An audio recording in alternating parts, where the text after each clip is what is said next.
Previously on Balls. Craig? Yes. Hi, Craig. It's great to talk to you on Morning. Bollockz. Hi. Craig, I kind of spent my formative years in Durban from in the early 80s with what we called then Umlazi Bushbucks and Amazulu. I vividly remember a lad called Joel Fire who was much too fast down the wing. Henry Selle in goal went on to become King Shaka.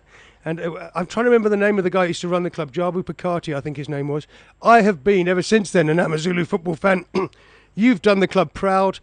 Explain to me, Craig Rosslee, how do you take Amazulu from relegation zone to top of the table, equal top of the table at the moment, in about a year? How did you do it?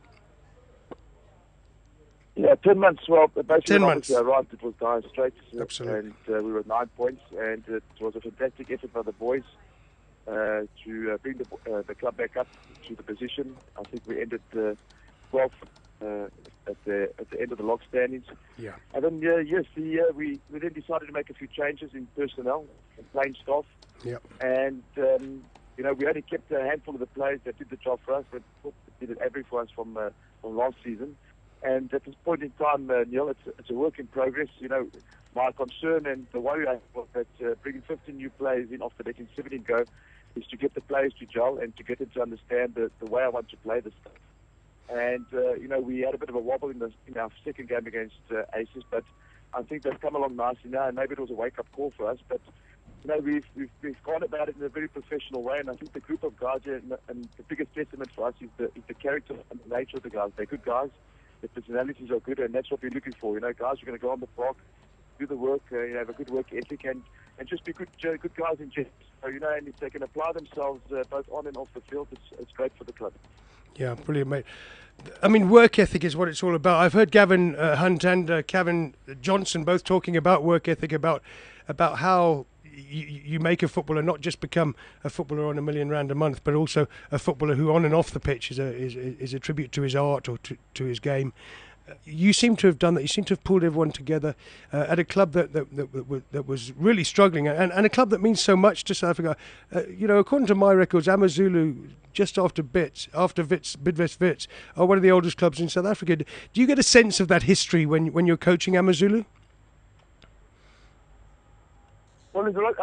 Yes. You just in the first part of your statement there, with we're talking about Joel Fire, there was Julius Chilwa, etc., etc. Yep. When I played Neal up against these guys, and I was paid 300 rand, quite frankly, and I got a pat on the back for a bonus. Yep. And I wanted nothing more to get on the park and play. I wanted to win and succeed. I think in that era, in that 10 years or 15 years, that period, I thought we were fantastic players. They went up the park. I think we sort of lost our way a bit with the players. Now it's become a huge money, and it's more about how much money I can get, and what can I take in more than what can I give back, and that's what I've tried to institute here as well. Is to give it back. And in terms of the province and KwaZulu-Natal, I know it means a lot to the people here. I know that's where we are now. In terms of the royal family alone, the people alone of the province as well as the feedback that we're getting back is we're inundated with calls.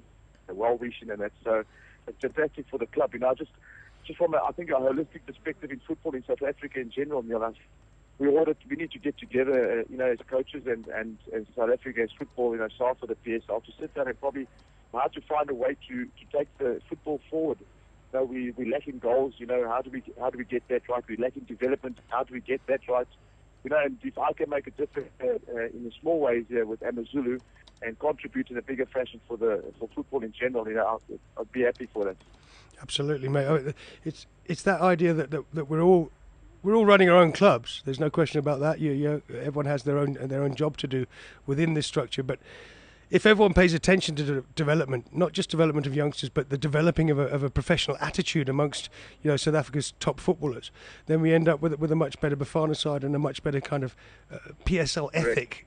I think there was a time when South African football, in the build-up to the World Cup, I felt this, Craig.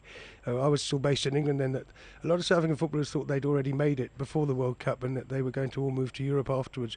And I think we've pulled that it's been pulled back a bit. I quite enjoy seeing the five the four unfashionable sides at the top, if you want. SuperSport, Amazulu, Sundowns are fashionable, I guess you have to say.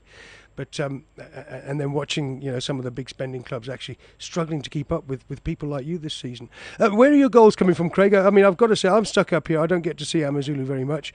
Where are your goals coming from? Have you found us a striker that we might be able to pass on to Gordon Iggesund that can get you goals, freely, like Robert and Gamby the other night? Yeah, it's a good question. We're going to get goals from. I think everyone's asking from all the clubs. You look at Wits alone with Gavin's side. He's spoiled for choice with Benjani. You've got Ryan Chapman, with Isaacs. He's got Papi Fati, the Jabeta boy that's coming on, the Nakalande boy that's coming. We struggled last year obviously for goals. I had a question from SABC when they said to Thomas, how do we give Ayanda Dlamini player of the match?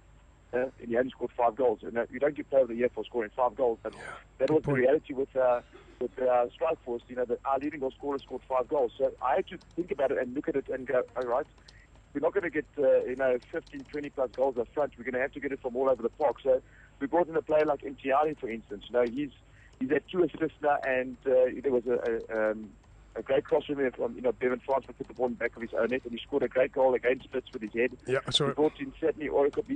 He's injured at the moment, but he's ultimately a striker. But I brought him on the right hand side, and I've got Ayanda Dlamini now playing out wide as well. He's a striker, and then our predominant target player at this point in time is Tongani and Tolulu. He took a while to come onto the stage. Obviously 3 years at Pirates, and then when we brought him, he was a bit out of shape. We got him into a good rhythm, and then he scored those 2 vital goals against Leopards to get us out of the trouble. And then he started well for us. For me, he's good for a goal a game. He's a big boy. He holds the ball up well. He turns well with it. He's got good feet. He's got a good vision, and he's a fantastic finisher. But we go back to the question again. It's an art, but these things you have to work with the strikers. At the end of the day, you've got to work with the strikers. You've got to take them aside, isolate the training session, pull them aside, and work with them day in and day out, and say, right, hit the target, try and get to that level, and that's because it's not really done at the development level. So you still got to do it. You can't expect strikers nowadays to come and have man-made strikers, because most coaches will say to you, from a development point of view, I'm not going to develop the player when it comes to the first side. You must be ready. The fact of the matter, no players coming to the PSL side ready. So you still got to keep on developing. And even if he wasn't developed, you still got to work with these things. Repetition is the key to success, whether it's in football, in life, or in business. Oh, Craig, it's music to my ears, mate. That you're saying to me that people are getting to the top level of professional football and they're still not the finished article. That from the age of 15 to 17 or 18, they're not being taught the very basics of touch and putting away a half chance. Quite sad. But Craig, if you do this thing, if you create an Amazulu that is feared all over the nation. I felt this in the early 80s with Amazulu.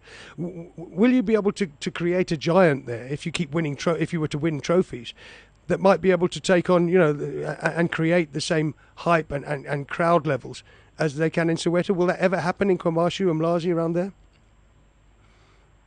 Well, it's a funny thing is because we've got a fantastic team here that was built for the World Cup in Moses Mabhida. Yes. And Durban and Neal, as you know, is not the biggest of it's a metropolis, but it's not a big city. It's quite close to each other. The fact of the matter is, the stadium is underused, but everyone, I think there are a lot of dormant Amazulu supporters who've got their Amazulu supporter jersey on, but they're putting Chiefs and Five supporters over them until the club gets to a level. I would love to actually see the stadium filled 60,000 to the max. Amazulu supporters on a weekend match, and not only just for Amazulu, but for each and every club out there in the PSL. I think it makes for a fantastic event. Football's entertainment. I would like to play, as I always said, entertaining football because the people pay their hard-earned cash to come and watch the guys play. And I would like to turn it around where every game that we play here at home, people come to watch and they're enjoying the brand of football they're watching. They've been entertained. The players are enjoying it, and that reverberates around the country as well. So for me, there's no point in Absolutely agreed. I think, Craig, did we lose you there? Hello? I think we lost Craig. Damn it. Okay. Well. We still have him on. But Craig? Hello? Let me just do this. Don't worry, mate. I think we're going to... Craig, I've lost you there. I don't know if you can still hear me, but great interview, as always. I mean, Craig Rosslee, has done in 10 months. I said it was about a year. He came straight on and said it was 10 months. When he got there, they were in the relegation zone, took them straight up to 12th, got rid of 17 players, brought in 15 at the end of the season, and now right up there, right, you know, amongst those top 5 that we're talking about, that now on 11 points, and the whole. I feel like there's a chance here that the very structure of South African football could change. If you've got sides like Amazulu, the pity is that Cape Town at the moment aren't really up there and punching to their weight, are they? But you've got Super Sport, Sundowns, Swallows, Amazulu and Chiefs all on 11 points, and then you've got Platinum Stars on 9, having just got to the final. Craig? No, we can't get him back. Yep. Guys, not to worry, we'll go to music now. Craig, thank you for the chat. I'll give you a call later, having lost you there. But it was great to hear, Craig. We'll put that out, won't we, a little bit later as well, for people just to analyse and listen to Rosslee's enthusiasm, to his ability to turn a club around, and maybe the kind of template that people can adopt all across the country. And as I say, we'll then try and get into Platinum Stars, and we'll try and get into Orlando Pirates, playing in the MTN 8 final, ironically in Durban, in the Moses Mabhida Stadium that we were just talking about with Craig, a stadium that can be filled. A lot of dormant football fans in Durban, a lot of Chiefs and Pirates fans in Durban, of course. And we're going to be in a situation where on Saturday at 8:15 in the evening, the MTN 8 final between unfancied, unfashionable Platinum Stars. We've got to stop saying that now. They came second in the league last year. They got to the semi-finals of the Nedbank Cup. They then changed managers. Kevin Johnson out, Alan Freese steps up. And they're still doing it. The two-legged victory in the semi-final of the MTN 8 over Wits was quite staggering. I mean, Gavin Hunt had no answers to Robert Ngambi, this Malawian who can't stop scoring. He's now the PSL's top scorer. I'm just having a quick look at the top scorers. We'll go to music now. I'll have to give Craig Rosslee a call and thank him personally for the interview. It's sad when you can't actually end the interview properly with him, but you know, that's the way it is with mobile phones. We all know that. This is Bulls Visual Radio.